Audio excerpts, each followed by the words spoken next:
మీ జిల్లాలో ఉంటుంది నా పోల్ట్రీ ఫామ్, ఇక్కడనే ఉంటుంది. ఎన్ని దుర్మార్గాలు చేస్తారో ఒకసారి చూడండి, ఇంత అసహజంగా ఉంటాడో చూడండి, ఇంత నీచమైన వాడో చూడండి ఒకసారి. అంటే ఊర్లలో కూడా ఉండదు ఈ పద్ధతి. ఊర్లలో కూడా బాధ్యత పంచాయతీ పెట్టుకుంటూ కూడా ఇట్లాంటి చిల్లర వేషాలు కానీ ఉన్నది. అంటే ఒక ముఖ్యమంత్రి స్థాయిలో ఉన్న వ్యక్తి ఒక సంస్థ ఎట్లా చెరబడతాడో మీ కళ్ళ ముందు ఉన్నది. పదే చెప్తున్నాం మేము, 1 ఎకరం ఉన్నా ముక్కు నిలవేస్తా అని చెప్తున్నామే. 1 ఎకరం ఉన్నా కూడా ఒకవేళ ఉంటే గింటే మాకు ఎవడైతే అమ్మిండో ఆ అమ్మినైనా కనుక సరిగ్గా అదేంటి కొలతలు సరిగ్గా లేకపోతే ఓ మూల అటు జరిగి ఇటు జరిగి ఉంటుంది కావచ్చు, కానీ మేము కొన్నమాట వాస్తవం. కొనకుండా పెడతారా? ఉండవచ్చు, ఒక మూల కలిపితే కావచ్చు, గుంటలు 2 గుంటలు కూలగొట్టు. కానీ కలెక్టర్ల చేతనే అబద్ధాలు చెప్పించాడు నీస్త స్థాయికి ఎదిగిన వాళ్ళు. నేను మా మేడం అన్నది, అరే మా ఉసురు తప్పకుండా ఇది తగులుతుందని చెప్పింది. తగులుతాను నేను నమ్మను, కానీ తగులుతుంది. అంటే గింత నీచాన్ని కొడిగట్టద్దు. దగ్గర ఉండడం మంచోడు అవుతాడు, నేను కొంచెం అడుగుతానే చెడ్డోడు అవుతాడా?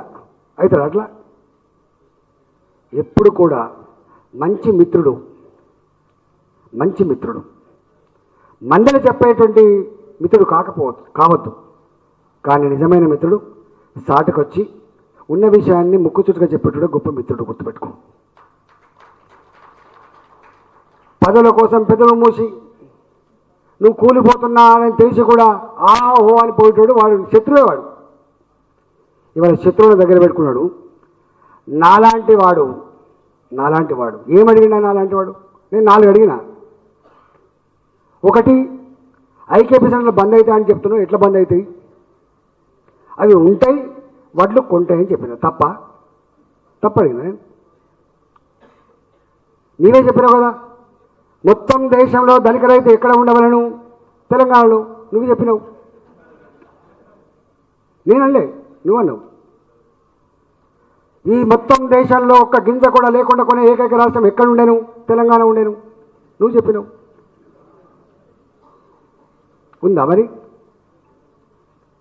నిన్న మీకు అర్థమైంది, ఓహో ఈ వడ్లు కొంటున్నది కేసీఆర్ కాదని, వడ్లు కొంటున్నది కేసీఆర్ కాదని, బస్తాలు ఇచ్చేది కేసీఆర్ కాదని, హమాలీ ఛార్జీలు ఇచ్చేది కేసీఆర్ కాదని, మహిళా సంఘాలకు ఇచ్చే కమిషన్ కేసీఆర్ కాదని, చివరికి దబ్బుడం శుద్ధులు కూడా కేసీఆర్ కాదని, ట్రాన్స్పోర్ట్ కూడా కాదని,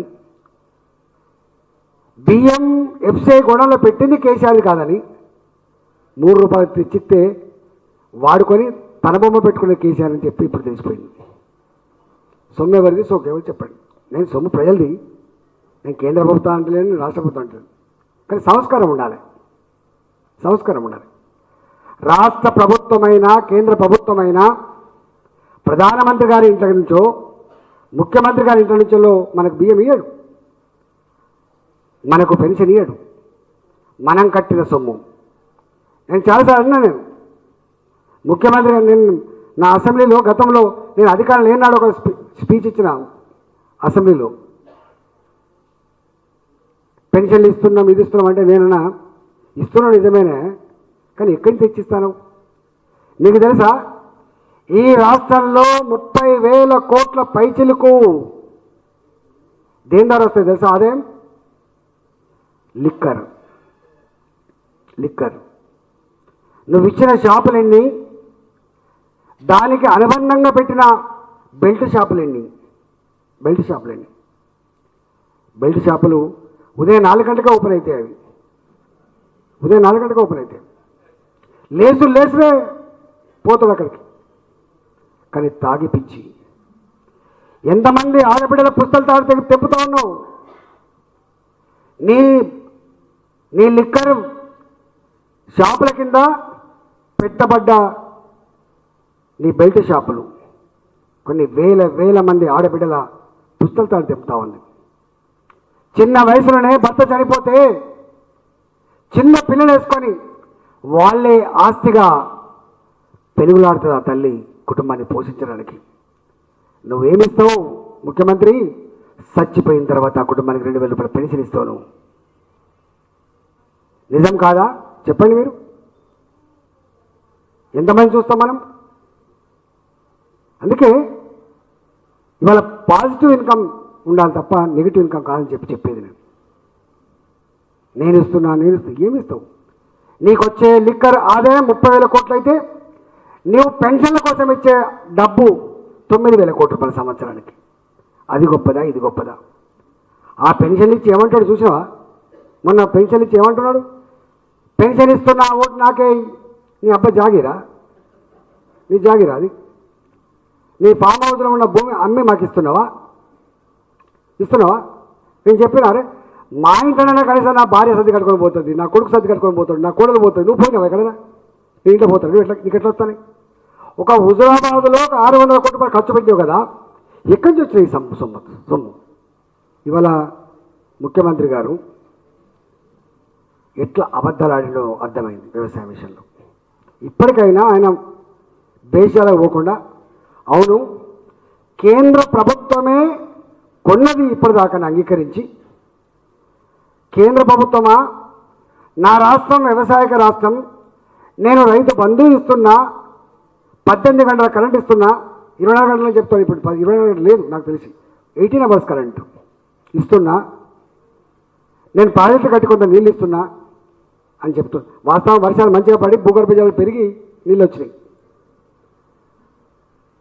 కేంద్రం అడగాలి, నువ్వు రా రైస్ కొంటాను బాగానే ఉంది, ఆ రా రైస్ కూడా దానివల్ల సెకండ్ పండుగ లాస్ వస్తుంది, కొంత సాయం చేస్తామని చెప్పడితే సంతోషపడతాడు. కానీ ఏం చెప్తాడు ఆయన? బియ్యం కొనంటుంది అంటాను తప్ప, బియ్యం కొనంటుంది తప్ప ఈ బియ్యం ఉప్పుడు బియ్యం అని, ఈ ఉప్పుడు బియ్యానికి ఈ రెమెడీ ఉందని మాత్రం చెప్తలే ఇక్కడ. నేను నిన్న ఇక్కడ నారాయణపేటలో చెప్పిన అసలు కథ ఏంది, నేను అలా పనిచేసిన వాడు తెలుసు కాబట్టి చెప్తున్నాను. వర్షాకాలం బియ్యం అవి రా రైసే అవుతాయి. రా రైస్ అంటే మనం తినే రైస్. ఎండాకాలం బియ్యం ఎందుకు అవి నూకలైతాయి? తారిపోతుంది. మీకు తారిపోవడం తెలుసా భాష? తొందరగా ఎండిపోతుంది. వర్షాకాలం వాటిలో వాచన ఉంటుంది కాబట్టి నూకలు కావు. ఈ ఎండాకాలం పంటనేమో తొందరగా తారిపోతుంది కాబట్టి నూకలు అవుతాయి. ఒక 4 ఏళ్ల క్రితం, 4 సంవత్సరాల క్రితం నేను అప్పుడు మంత్రిగా ఉన్నప్పుడు రైస్ మీద ఒక మీటింగ్ అయింది. వాళ్ళు ఒక మాట చెప్పారు, అయ్యా పేరుకు 2200 మిల్లులు ఉన్నాయి, కానీ పనిచేస్తున్నాయి కేవలం 1200 మిల్లులే పనిచేస్తున్నాయి. ఇప్పటి ఈ వడ్లకి సరిపోతుంది మిల్లింగ్ చేయడానికి, కానీ ఇంతకంటే ఎక్కువ కెపాసిటీ వస్తే సరిపోవు. మూడోది ఈ టెక్నాలజీ, ఎప్పటిదో టెక్నాలజీ. 1 టన్ కెపాసిటీ మీ ఊళ్ళలో అంటే రైస్ మిల్ ఏంటంటే 1 ton capacity, 2 ton capacity for hour, 4 ton capacity for hour, 8 ton capacity for hour తక్కువ ఉంటుంది. ఉన్నాయి. మీరు ఒక 4 పనులు చేయాలి ముఖ్యమంత్రి గారు అని చెప్పింది వాళ్ళు. ఏంటిదల్లా? ఒకటి, ఎన్ని వడ్లు వస్తాయో లెక్కి, గన్ని వడ్లను పట్టించగలిగే కెపాసిటీ రైస్ మిల్లకు ప్రోత్సహించని చెప్పిండు. బాధ్యత కూడా ఇచ్చిండు ఆ సిఎస్ గారికి. 4 ఏళ్ల క్రితం సంగతి చెప్తున్నాను నేను. ఒక్క క్లస్టర్, ఒక్క జిల్లాలో ఒక క్లస్టర్ రాలేదు అంటే మొత్తం తనకే తెలుస్తా అనుకుంటాడు ఆయన, నేనే చేస్తా అనుకుంటాడు ఆయన. ఇక్కడ బోర్ల పడ్డాడు, స్పందన లేదు. ఇవాళ నెత్తి మీదకి వచ్చి 1 కోటి టన్నుల ధాన్యం ఉత్పత్తి చేయగలిగే స్థాయికి ఎదిగిందని చెప్పి గొప్పలు చెప్పుకునే ముఖ్యమంత్రి దీన్ని వాళ్ళ మిల్లింగ్ చేసే కెపాసిటీ లేక మిల్లర్లు పొమ్మలు లేక పొగబెడుతున్నారు. ఇవాళ మిల్లులు ఏం చేస్తున్నాయి? 40 కిలోల బస్తాకు 4 కిలోలు కట్ చేస్తాను. మాయిచర్ ఉందంటాడు, రంగు మారిందంటాడు, రకరకాల బాధలుగా 4 కిలోల బస్తాకు 40 కిలోల బస్తాకు 4 కిలోలు కట్ చేస్తాను. క్వింటాల్కి 10 కిలో కట్ చేస్తాను. ఎంత అయిపోయా? 196 రూపాయలు పోతాను, 196 రూపీస్ పోతాను కళ్ళ ముందే. కానీ ఆయన కనుక ఆ మిల్లులు పెట్టి ఉంటే ఈ పరిస్థితి వచ్చేది కాదు. ఎందుకంటే నాకు తెలిసి నేను కొత్తగా మంత్రి అయిన తర్వాత ఏమన్నది తెలుసా? సార్ మాకు వడ్లు సరిపోతలేవు, మాకు కొన్ని సప్లై చేయమని చెప్పి అడిగాను. నన్ను అడిగేది, నేను మంత్రిని అప్పుడు. దానికి ఎక్కడెక్కడో నిర్మల్ నుంచి వచ్చి కరివాళ్ళకి ఇచ్చేది. నేను బియ్యం పట్టించుకుంటాం సార్, మేము బతుకుతాం సార్ అంటే ఇచ్చేది. కానీ ఎటు నుంచి ఎటు వచ్చింది చూడు. మాకు కావాలని చెప్పి అడిగిన స్థాయి నుంచి మాకు వద్దని చెప్పే స్థాయికి వచ్చి చివరికి వీళ్ళు ఎట్లయినా మాకే ఇస్తారని చెప్పి భావించి 4 కిలోలు చెప్పిన కట్ చేస్తే రైతు కళ్ళల్లో నీళ్లు సుడులు తిరుగుతున్నాయి. ఎవరు చెప్పిండు రైతు గొప్పగా ఉండాలని? ఈయన చెప్పిండు. రైతు ఏడ్చిన రాజ్యం బాగుపడదు, ఎద్దు ఏడ్చిన విషయం బాగుపడదు చెప్పిన వ్యక్తి కేసీఆర్. వీళ్ళు ఎవరు ఏడుస్తాండు? ఎక్కడ? వరి కుప్పల మీద ఏడుస్తాండు. వరి కుప్పల మీదనే తను చాలిస్తాండు. ఈ దుస్థితి కారకుడు ఎవడు? కేసీఆర్ కాదా? మన ఊర్లో సర్పంచ్ నల్ల ఇస్తలేడు, కనెక్షన్ ఇస్తలేడు, సర్పంచ్ 10,000 రూపాయలు అడిగిండు అని చెప్పి ఎవరైనా రాసి చచ్చిపోతే ఏం చేస్తారు? సర్పంచ్ మీద పెట్టిండ మరి ముఖ్యమంత్రి మీద కేసు పెట్టారు. ఇవాళ వాస్తవంగా చెప్పాలంటే ఆనాడు ప్రపోజల్ ఇచ్చిన పాపం వాళ్ళు 2 ప్రపోజల్ ఇచ్చారు. ఒకటి, ఒక్కొక్క జిల్లా 10 జిల్లాలు ఒక క్లస్టర్ లాగా పెట్టండి సార్. 10 లక్షల టన్నుల వడ్లని క్రష్ చేసేటువంటి మిల్లు ఆంధ్రాలో ఒకటి ఉన్నది, లలిత మిల్లు అని ఉంటుంది. అక్కడ 10 పెట్టమని చెప్పి అడిగినాం, ఒక్కటి పెట్టలే. ఇప్పటికైనా నరేంద్ర మోడీ గారు ఎట్లయితే అసలైన విషయాన్ని అర్థం చేసుకొని ఇవాళ రైతాంగం కోసం తప్పపడుతుండో, ముఖ్యమంత్రి కేసీఆర్ గారు కూడా చేయాల్సిన పని ఏంటిది? వెంటనే 15 లక్షల టన్నుల మిల్లింగ్ కెపాసిటీతో కూడినటువంటి 10 క్లస్టర్లకు పెడితే 1 కోటి టన్నుల వడ్డీ పట్టేటువంటి ఆస్కారం ఉంటుంది. ఆ సమస్య పరిష్కారం అయితే నెంబర్ 1. నెంబర్ 2, మనకి ఈ రైస్ మిల్ వల్ల నూకలు ఎక్కువైతాయి. మీకు తెలుసా కూడా, సటాకా మిల్ అంటారు. మీకు రైస్ మిల్ గురించి తెలుస్తుంది. ఇవాళ Switzerland technology, Japan technology, Germany టెక్నాలజీలో నూకలు తక్కువైతాయి. బియ్యం గింత వాటికనే పిట్టగా ఒడిచిన రొడతాయి, వాటి ఉనకనే తీసేస్తుంది. ఈవెన్ తౌడు కూడా తీసేయకుండా వస్తుంది. అట్లా మీకు బ్రౌన్ రైస్ అని వస్తుంది. మీకు చూడండి ఎక్కడైనా ఈ మధ్యకాలంలో షుగర్ వాళ్ళకి బ్రౌన్ రైస్ అని వస్తాను. గంత టెక్నాలజీ వచ్చింది. ఇవాళ ఆ టెక్నాలజీ కనుక మనం పెట్టి ఉంటే, ఇప్పుడు కొత్తగా పెట్టే మిల్లన్నీ కూడా నేను ఇంతకుముందు చెప్పినట్టుగా ఒక గంటకు 130 టన్నుల వడ్లని పడుతుంది. అది అంటే సంవత్సరానికి 8 లక్షల టన్నుల వడ్డ పడుతుంది. అది అట్లా టెక్నాలజీ కనుక పెడితే ఇక్కడ ఇప్పుడు ఈ మిల్లులలో 16 కిలోల రా రైస్ అయితే 16 కిలో, వర్షాకాలం పంటకు 16 కిలోల నూకలు అవుతాయి. ఎండాకాలం అయితే ఈ రైస్ మిల్లు పడితే 30 కిలోల నూకలు అవుతాయి. అంటే ఎన్ని ఎక్కువ అవుతాయి? 14 కిలోలు ఎక్కువ అవుతాయి. ఒకవేళ ఆ టెక్నాలజీ కనుక పెడితే ఇంకొక 5 కిలోల నూకలు తగ్గే ఆస్కారం ఉంటుంది. అప్పుడు ఎన్ని అవుతుంది? 23 కిలోలు, 24 కిలోలు అవుతుంది. అసలు ఎన్ని కావాలి? 16 కిలోలు కావాలి. ఎన్ని కిలోలు డిఫరెన్స్? 8 కిలోల డిఫరెన్స్. ఈ 8 కిలోలకి ఎంత తేడా వస్తుంది? డబ్బులలో లెక్క కడితే 10 రూపాయలు తేడా వస్తుంది. నూకలు 16 రూపాయలకు అమ్ముడుపోతే బియ్యం 26 రూపాయలకు అమ్ముడుపోతాయి. అంటే 8 కిలోల నూకలకి 10 రూపాయల చొప్పున 80 రూపాయలు అవుతాయి.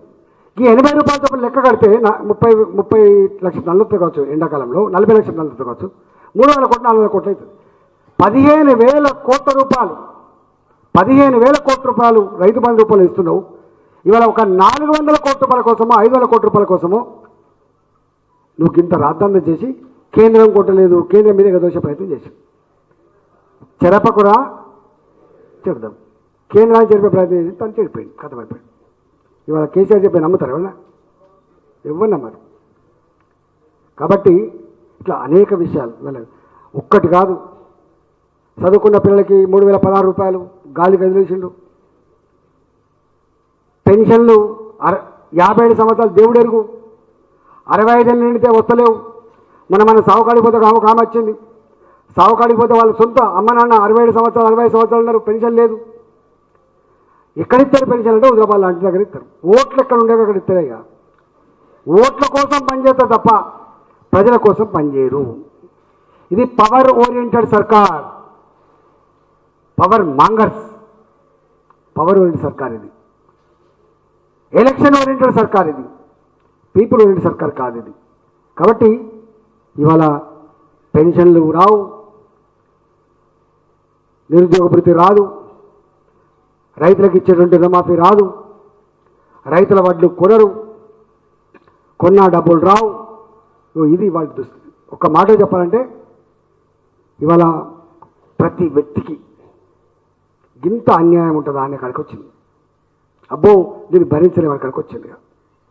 ఇంకా నేను వ్యక్తిగతమైన మాట్లాడితే బాగుండేది కానీ ఇవాళ యావత్ తెలంగాణ ప్రజానికం నిన్న మన సర్వే రిపోర్ట్స్ వస్తున్నాయి, మీరు చూడొచ్చు. 70% ప్రజలు వ్యతిరేకిస్తున్నారు. మొత్తం దేశంలో అందరికంటే ప్రజల చేత చీకొట్టుకునే ముఖ్యమంత్రి ఎవరంటే కేసీఆర్. అందరికంటే ప్రజల చేత తిరస్కరించబడుతున్న ముఖ్యమంత్రి ఎవరంటే కేసీఆర్. ఒక్కడి దాకా వచ్చింది. కాబట్టి నేను మిమ్మల్ని అడుగుతున్నాను, 3 విజులు కొట్టినట్టుంది, మళ్ళీ 2వ విజులు వద్దనుకుంటున్నా. ఒకటి, ఇవాళ మీరు పాత కార్యకర్తలు ఎవరైతే ఉన్నారో మర్చిపోకండి, వాళ్ళని తీసుకొచ్చుకోండి. వాళ్ళ బ్రాండ్, వాళ్ళ బీజేపీ బ్రాండ్ ఉంటుంది వాళ్ళకి. 20 ఏళ్ళు 30 ఏళ్ళు ఓటు రాకుండా తిరస్కరించినా, నీ కుటుంబం కూడా నీకు ఓట్లేదని చెప్పి అవమానపరిచినా జెండా మాత్రం ఎత్తిండు. హాయ్ ఫ్రెండ్స్, మా టుడే టుమారో యూట్యూబ్ ఛానల్ చూస్తున్నందుకు చాలా థ్యాంక్స్. మరిన్ని లేటెస్ట్ వీడియోస్ కోసం వెంటనే సబ్స్క్రైబ్ చేయండి. అలాగే ఈ బెల్ ని కూడా రింగ్ చేసేయండి. మా నోటిఫికేషన్స్ అన్ని మీ మొబైల్లో వస్తాయి. అలాగే మా వీడియోస్ మీకు నచ్చితే లైక్ చేయండి, షేర్ చేయండి, నచ్చకపోతే కామెంట్ చేయండి.